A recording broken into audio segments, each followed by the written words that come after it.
Thank you all very much, and I thank the board of the Health Cell for having me tonight, and I'll tell you, it's not easy to go first. After I joined the Navy, I had to give a lot of talks in front of chiefs and officers. I was very nervous. I was about 20 years old, and before I would go in there, I would imagine that I called them to see me, if you can imagine, and I can tell you that's not really working tonight, so bear with me. What I have here in my hand is an endotracheal tube. It's a breathing tube. And millions of patients have these inserted through their vocal cords and into their trachea every year in order to assist with ventilation and to, I'm going to advance my slide, sorry, to assist with ventilation and protect their airway. Thousands of these patients will experience complications as a consequence of difficulty inserting these breathing tubes. And providers know this. They know that difficulty is going to translate into more complications. So it's one of the most nerve-wracking things a lot of providers can do. And the skill set and experience of the providers who do this is very broad. So I wanted to invent something that would make it safer for patients, easier for providers, faster, and have providers feel more confident when they inserted these breathing tubes. So I'm not going to tell you so much about the technology, but I want to tell you about some of the experiences I've had and the things I've learned in my very new entrepreneurial journey. And the first is unlearning. And what I mean by that is when you go into a field, you ask a lot of questions. Why did they do this? Why did they do that? Couldn't it be done easier? With time, that sort of fades away. Now, a lot of those questions you asked just have to do with inexperience and a lack of insight, but some of that is the light bulb of innovation. And with time, that light bulb just starts to slowly burn out. We just become habituated to our daily routine and stop to see some problems, challenges, and opportunities that are right under our noses. And it's hard to undo that. So that's why innovation is bold. Innovation is rebellious. So it's hard to innovate when I think, when you've been in a field for a long time. And so here's where this was my rebellion. There's 3 steps involved in inserting these breathing tubes. And the first step involves visualization of the vocal cord target. For decades, that's been the pain point. That's been the difficult thing to do. And about 20 years ago, some video-based techniques were developed in order to help make that a little bit easier. However, that didn't fully solve the problem. And the groupthink was to focus on step 1, to further implicate the new technology of visualization. But I felt, and some others felt, that what the new technology did is make steps 2 and 3 harder. And if we could fix that issue, then we'd make a huge incremental and disruptive leap towards better airway management. So that was sort of my rebellion, to really focus on the other aspects of things that other people weren't doing. Next is obsessing about the problem. Now, if you're an inventor or a business owner, you know that you need to remain problem focused, because if you fall in love with your solution and forget about the problem, you're destined to have an issue. Now that's a well-known dogma, but for me, I have to be hit in the head with dogma before I finally accept it. And so my hit in the head episode occurred when we finally got to test this in cadavers. And in the cadaver model, after 2 years of work, it didn't work that well, and it was very depressing.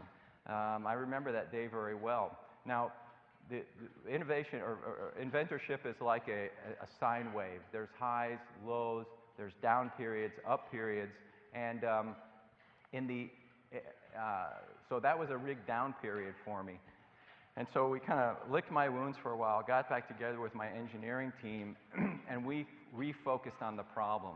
And by refocusing on the problem, we were able to innovate something that was much better than we ever envisioned. We designed an inner bougie for our device that actually guided down the airway along the anatomy, which perfectly matched with the anatomy of the airway, and allowed us to slide the breathing tube over much easier. And we made some other innovations because we just started focusing on the problem, not worrying about the failure, not being in love with our invention. And from that point forward, that's the way we dealt with every problem. And it was incredibly valuable to us. Now again, that's totally intuitive to inventors, but I, as usual, have to learn this the hard way.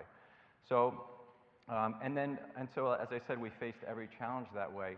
Now, the one thing I also learned is that it turns out that the digging out of the hole part of an innovation and inventorship, that's the best part. When you figure out a way to get back on top, that's the exciting aspect of inventorship and entrepreneurship. And when you're at the high, you're just waiting for the other shoe to drop because you know something's going to happen at some point in time. So the fun is in the struggle. Next is listening. I knew it all. I devised the problem. I identified the solution, the problem. It's not me, it's you. You know, when you go in, you think you know everything. Well, I had this instance with my daughter where she was in the garage. She's a lay person, and she was trying out the device, and she was struggling with it. And I was saying, no, you need to put your hand here, and you need to do this. She said, Dad, she says, I'm done with this. If you're not going to listen to me, why are you even asking for my feedback? Yeah. And, you know, she was right. She goes, it looks like it wants to be held this way. It looks like, you know, this is the way you need to do it. And it was just profound. And from that point forward, I listened to everyone. I watched what they did. I asked for their input. If they grabbed it wrong, it wasn't because they were doing something wrong. It's because I didn't design the handle right. And I've been just so absorbed with that, and that's just really been, you know, a mantra for me, is just to listen, get feedback, iterate, and go over and over again.